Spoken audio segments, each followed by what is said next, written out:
Sampai jumpa lagi sahabat YAPEM. Kali ini di hari istimewa yaitu Hari Disabilitas Internasional tahun 2023. Kali ini kita kedatangan tamu istimewa yaitu Ibu Ngatini selaku wakil dari Bapak Haji Supandi, Kepala Bidang Pendidikan Khusus Provinsi Banten. Dan juga tidak kalah terhormatnya yaitu Kak Niatus, ya, seorang difabel, sebagai motivator dan inspirator kita semua. Amin. Bu Ngatini, begini Bu Ngatini nih, ya, pertanyaan pertama kepada Ibu Ngatini, bagaimana menurut pandangan Ibu mengenai pendidikan khusus yang ada di Provinsi Banten? Terima kasih Bu Dini, alhamdulillah kita bertemu lagi. Mudah-mudahan apa yang nanti kami sampaikan pada hari ini menjadi wawasan baru, tambahan pengetahuan baru agar pendidikan khusus di Provinsi Banten ini semakin maju. Tentunya bahwa perkembangan sekolah khusus baik negeri maupun swasta itu terus akan kami harapkan berkembang terus seiring berkembangannya zaman. Dan di Provinsi Banten ini SKH negeri ada 8, yaitu SKH negeri Kota Tangerang Selatan yang terbaru, kemudian SKH negeri 01 Kabupaten Tangerang, SKH negeri 1, 2, 3 Lebak, SKH negeri Pandeglang, dan SKH negeri di Kota Serang. Dan sebentar lagi kita mau ada SKH negeri di Kabupaten Serang. Mudah-mudahan bisa segera terwujud karena anak-anak ini perlu ada wadah untuk mengembangkan bakat dan untuk kesiapan masa depannya. Ya, Bu Ngatini, bagaimana ini dengan fenomena anak-anak zaman sekarang yang sudah melek ilmu, terutama juga untuk anak-anak berkebutuhan khusus. Sementara di lapangan, yaitu ketika mereka setelah selesai belajar, setelah mereka lulus, untuk mendapatkan pekerjaan itu sangat sulit. Maksudnya adalah persyaratan-persyaratan untuk masuk untuk mereka itu sangat ketat. Bagaimana menurut Ibu?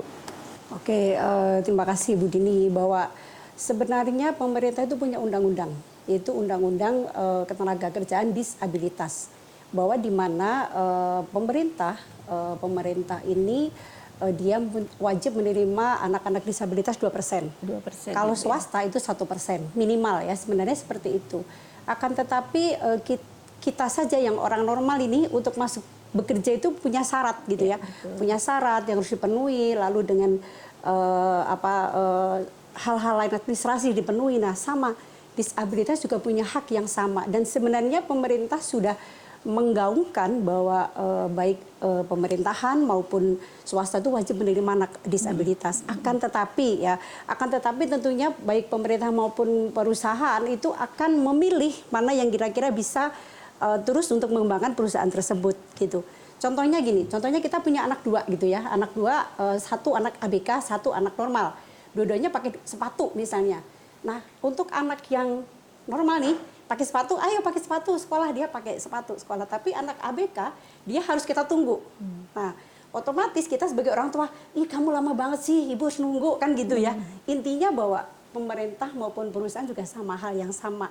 Oleh karena itu bagaimana kita pendidikan ini, sekolah ini kita benar-benar mempersiapkan anak untuk siap kerja gitu. Untuk siap kerja agar pemerintah menerima anak-anak kita. Jadi memang harus ada hubungan yang baik, kerjasama yang baik antara kita dengan dunia usaha. Mungkin seperti itu jawaban saya, Bu. Ya, Bu, sehubungan dengan tadi tentang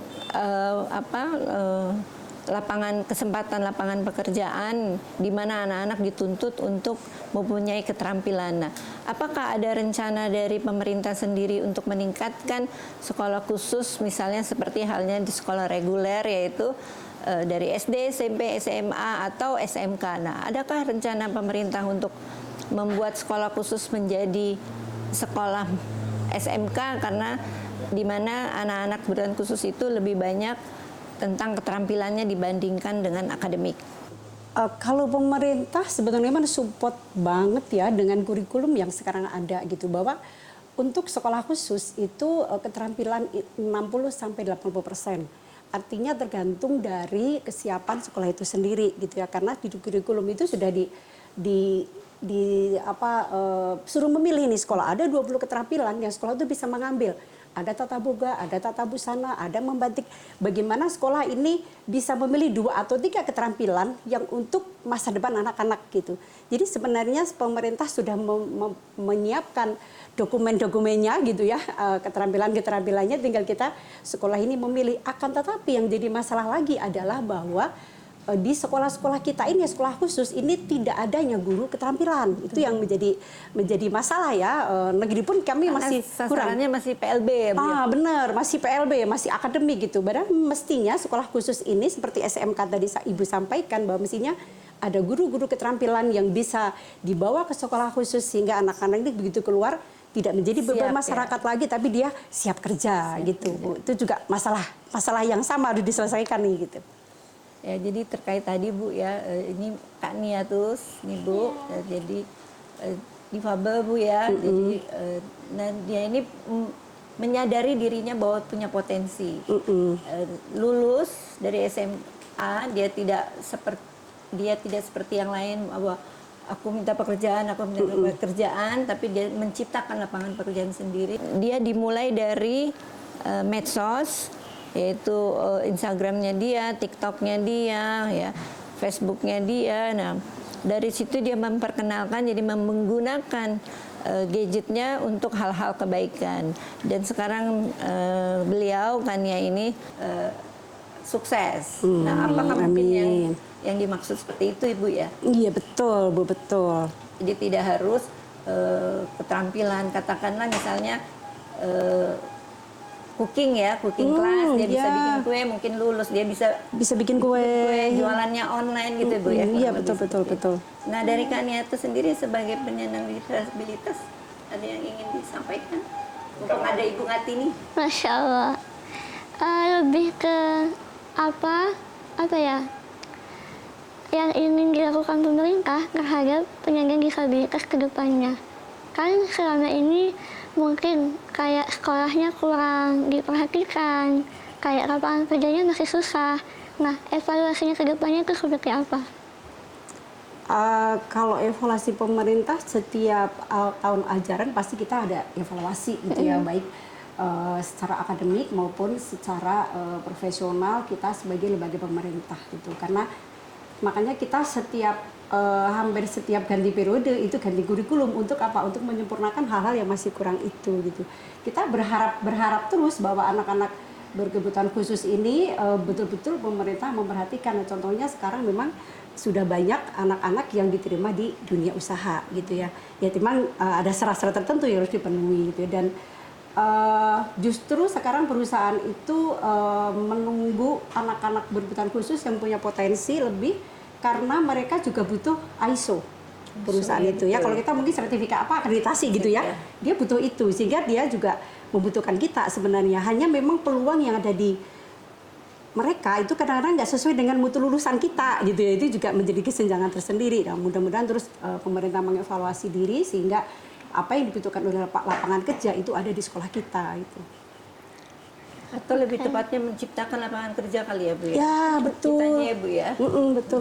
Tidak harus tergantung dengan pemerintah. Iya, betul. Memang selama ini dari perusahaan kita lihatnya kebanyakan yang diterima adalah tunarungu ya, Bu? Iya, betul. Karena secara akademik dia normal, hanya keterbatasan di pendengarannya aja, ya. Sisanya fisik dan lain-lainnya mereka normal. Iya, betul. Nah, ini yang justru yang ada di borderline nih, Bu. Artinya tunagrahita C ke bawah nih, Bu. Yang memang nggak ada kata lain selain orang tuanya atau kita sendiri, Bu ya. Iya, betul. Yang berusaha begitu, Bu. Sebenarnya enggak juga, Bu Dini. Jadi kami pernah membuat sebuah komunitas gitu ya untuk orang tua anak-anak berkebutuhan khusus, terutama untuk tunagrahita dan autism ya, Bu ya, yang notabene dia setelah lulus mungkin akan masuk kembali lagi ke rumah gitu ya. Kemudian kita mencoba mengkomunikasikan bagaimana nih untuk ke depan anak-anak seperti ini. Nah, waktu itu pernah terjadi sebuah seperti paguyuban UMKM untuk anak-anak ABK, dan sekarang kalau di Tangsel sepertinya masih ada itu. Nah, bagaimana anak-anak ini misalnya bikin hanya membuat tasbih, terus membuat sarung bantal, itu ternyata di UMKM diperlukan itu, Bu. Dan itu yang mengelola adalah orang tua murid yang berkebutuhan khusus tadi gitu ya. Dan memang dari hal yang kecil itulah kita hargai mereka sekecil apapun, karena siapa lagi yang akan menghargai hasil karya anak-anak kita kalau bukan kita sendiri sebagai orang tua gitu ya. Jadi kita memang betul kata Bu Dini tadi bahwa kita siapin anak kita juga untuk kemandirian setelah dia lulus, tapi juga syukur-syukur dia bisa ke dunia kerja gitu. Betul. Jadi sahabatnya PEM dengarkan ya. Jadi punya kesempatan banyak itu untuk berkarya. Termasuk tadi Bu Ngatini sudah sampaikan ada paguyuban ya. Jadi memang beberapa sekolah Bu, anak-anak seperti di PEM juga itu membuat tasbih, membuat connecting. Dulu kan happening tuh Bu ya, waktu ada corona, nah, anak-anak membuat seperti itu. Nah itu kan mungkin soal produksi bisa kita ya Bu ya. Yang jadi masalah itu kan pemasarannya ini Bu yang kita belum ada. Kira-kira dari pemerintah apakah ada gitu Bu wadah untuk menyalurkan hasil karya mereka dalam tanda kutip value ekonominya? Kalau di Banten, di kami di pendidikan khusus memang belum ada Bu. Tapi kami setiap ada event-event tertentu memberikan kesempatan kepada anak-anak untuk memamerkan hasil karyanya. Kita memang di setiap event baik dilakukan oleh Dinas Pendidikan Kabupaten Kota maupun Dinas Kesehatan ataupun dinas-dinas yang lain, memang kita harus istilahnya kulon nuwun gitu ya. Kita harus memperkenalkan diri bahwa anak kami ini punya loh hasil karyanya seperti ini gitu ya. Pada saat itu kami pameran dan ternyata entah dia kena empati dengan anak kita yang ABK, entah memang dia pingin membantu anak kita, ternyata hasil anak kita yang notabene berkebutuhan khusus ini bisa dinikmati juga oleh mereka gitu. Dan kadang ada yang lebih halus, lebih bagus dari kita. Contoh kue ya, kue itu kue kering di Hari Raya Idul Fitri itu kita titipkan di Alfamaret gitu ya, misalnya kita titipkan, lalu kita di UMKM, lalu ada biasanya kalau bulan Ramadan itu kan ada bazar tuh, kita titipkan di bazar-bazar seperti itu. Hasil anak kita itu kadang-kadang lebih enak juga loh Bu dibanding yang lain, karena mungkin kita ngajarinya nggak pakai campuran-campuran yang lain ya, itu lebih bagus gitu. Jadi kita memang harus mencari peluang sekecil apapun untuk anak-anak kita di bidang ini gitu.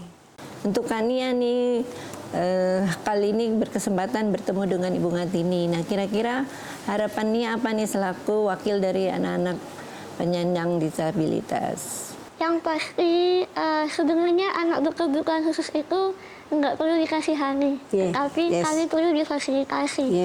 Jadi mungkin kedepannya pemerintah lebih melihat anak berkebutuhan khusus lagi dan memfasilitasi lebih baik lagi.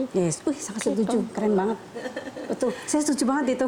Karena kalau anak berkebutuhan khusus itu sebenarnya nggak perlu dikasihani. Kalau mereka dikasihani nanti mereka nggak bisa berkembang. Iya, betul. Iya, begitu Bu. Mungkin next ke depan bikin event Bu.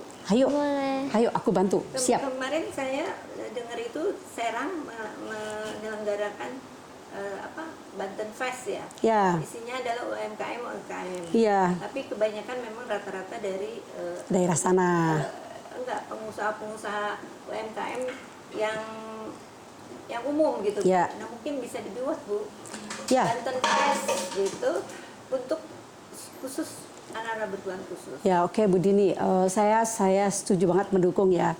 Nanti kita mungkin di Tang sendiri kan juga banyak komunitas ya. Coba nanti kita mencoba. Jadi gini, kalau kita ingin bergabung dengan UMKM itu pertama harus ada hasil karya anak kita yang berkualitas dulu. Kita ada hasil karya anak kita terus dicoba terus, walaupun satu keterampilan mungkin hanya bikin manik-manik, tapi bisa macam-macam manik-manik, itu saja kita plot, kita bagusin, lalu kita promo ini ke tempat-tempat tertentu, ke dinas yang sering ada pameran itu kan UMKM ya, di sana, lalu kita juga ke Disnaker dan sebagainya. Kita tawarkan memang seperti itu dan kita minta peluang seandainya nanti ada acara pameran dan bazar, tolong undang kami. Karena kami tidak kalah dengan anak lain, dan itu kami buktikan di Kabupaten Tangerang gitu ya. Kami sering diundang di pameran-pameran tertentu, baik batiknya, kemudian tata boganya, lalu sarung bantal, tata busananya gitu. Dan memang harus kita terus pupuk gitu, karena kita ingin juga menjamin bahwa anak-anak berkebutuhan khusus bisa berkualitas hasilnya gitu. Ya, kita tidak bisa menutup mata ya Ibu Ngatini bahwa di lapangan masih banyak anak-anak berkebutuhan khusus yang dimarginalkan, dikucilkan, dipinggirkan, yaitu mohon maaf yaitu anak-anak berkebutuhan khusus yang masih dipasung di rumahnya atau tidak diberikan keluasaan untuk keluar rumah gitu di beberapa daerah tertentu. Nah ini bagaimana Bu? Apakah dari dinas pendidikan atau ini dinas sosial Bu? Ya dua-duanya kerjasama harusnya ya, baik dinas sosial maupun dinas kerjasama dinas sosial. Jadi sebenarnya di dinas pendidikan itu ada program penjaringan. Jadi kita setiap tahun tuh ada program penjaringan yang dilakukan oleh sekolah-sekolah khusus. Terutama untuk di negeri ya Bu, penjaringan dulu ke sekolah-sekolah, kita lihat mana yang sudah saatnya harus bersekolah, mana saatnya yang mereka sudah harus berkarya. Jadi gitu turun ya. ke lapangan Bu ya? Iya, memang harus ada seperti itu. Jadi penjaringan itu akan sangat bermanfaat untuk bagaimana membuat orang tua terbuka terhadap anak-anak kita bahwa mereka harus disamaratakan dengan anaknya yang lain gitu. Nah, yang kita suka jadi masalah kan karena anak kita ini di rumah aja nggak disamain nih gitu. Anak kita yang berkebutuhan khusus ini suka sering ditolong, mungkin juga sering diomelin gitu ya. Aduh kamu lama banget gitu ya. Atau juga sering kita sendiri memarginalkan nih di rumah gitu ya. Nah itu yang harus kita pupuk, karena bagaimanapun di rumah itu dia harus mendapatkan kenyamanan ya. Kemudian kita setelah melakukan penjaringan, lalu kemudian mestinya kita selanjutnya dengan sosialisasi. Bagaimana sih anak ini mestinya kalau usia sekolah ya harusnya sekolah dong gitu ya. Tapi kita tidak bisa memaksa mereka juga gitu ya, karena masing-masing dari orang tua itu punya keinginannya sendiri-sendiri gitu ya. Yang kadang-kadang yang sudah sekolah di sekolah khusus pun masih belum diterima loh bahwa anak gua nih anak berkebutuhan khusus gitu ya. Nah itu mungkin Bu, jadi memang kita ada penjaringan yang kita lakukan setiap di ajaran baru. Kita bekerja sama dengan dinas sosial ya. Ya alhamdulillah kalau gitu Bu ya, itu Ya. sudah bisa menampung ya anak-anak, terutama mungkin negeri Bu ya. Iya. Kalau kita sekolah swasta masih terbatas. Ya betul. Terbatas kemampuannya dan Iya. juga lokal. Iya. Insya Allah ini semakin maju. Ya demikian sahabat YAPEM, tadi kita sudah dengarkan ya pemaparan dari Ibu Ngatini dan juga dari Kak Niatus Soliha, yaitu bagaimana pemerintah bekerja keras dan selama ini juga sudah banyak membantu. Kita juga mengucapkan terima kasih bahwa pemerintah tidak tinggal diam, tidak meminggirkan anak-anak kebutuhan khusus, karena banyak sekali program-program dan bantuan-bantuan dari pemerintah yang sekolah khusus dapat nikmati. Nah mungkin dari Ibu ada pesan-pesan untuk masyarakat, baik itu masyarakat orang tua, dunia pendidikan, sekolah dan lainnya. Oke. Mungkin pesan saya nggak panjang sedikit aja, bahwa karena ada mereka maka ada kita gitu ya. Mereka dulu ada, baru ada kita gitu ya. Kemudian bahwa kita ini semua, baik orang tua maupun guru maupun yayasan, ini adalah orang-orang pilihan Tuhan yang dipilih Tuhan untuk membesarkan dan mendidik anak-anak ini gitu. Jadi karena kita pilihan Tuhan, orang tua pilihan Tuhan, guru pilihan Tuhan, yayasan pilihan Tuhan, maka mari kita sama-sama bahwa kita dipercaya oleh Tuhan, oleh Allah SWT untuk mendidik anak ini. Dan anak-anak ini dititipkan kepada kita, dan karena kita dititipin, maka kita harus memberdayakan seupaya semampu kita, berdaya upaya jungkir balik bahwa anak-anak ABK ini dia punya masa depan yang lebih baik. Itu. Alhamdulillah, Masya Allah. Oke. Nah dari Tania sendiri mungkin bisa disampaikan ke teman-teman. Oke. Buat teman-teman sederajat, maksudnya anak berkebutuhan khusus, terus semangat dan tetap semangat. Jangan pernah merasa kalian itu sendiri. Dan jangan pernah merasa kalian itu tidak bisa apa-apa. Sesungguhnya Allah itu sudah menciptakan makhluknya dan sudah menciptakan kita dengan berbagai kelebihan dan kekurangan. Jadi insya Allah kalian bisa jadi orang yang hebat, terus belajar, dan semoga dari pemerintah atau apapun itu bisa lebih memandang kita dan memfasilitasi kita ketika kita mempunyai suatu potensi. Gitu. Keren. Terima kasih kan Terima ya. kasih. Keren banget ya, keren banget, subhanallah. Hebat loh ini Bu. Oh, Bisa melukis Bu, juara Bu. nanti bisa dijual lewat Instagram kan? Iya. Jualannya bisa jual online gitu ya. Udah banyak yang sukses juga kok anak-anak yang jualan secara online. Iya. Alhamdulillah ya. Alhamdulillah. Alhamdulillah.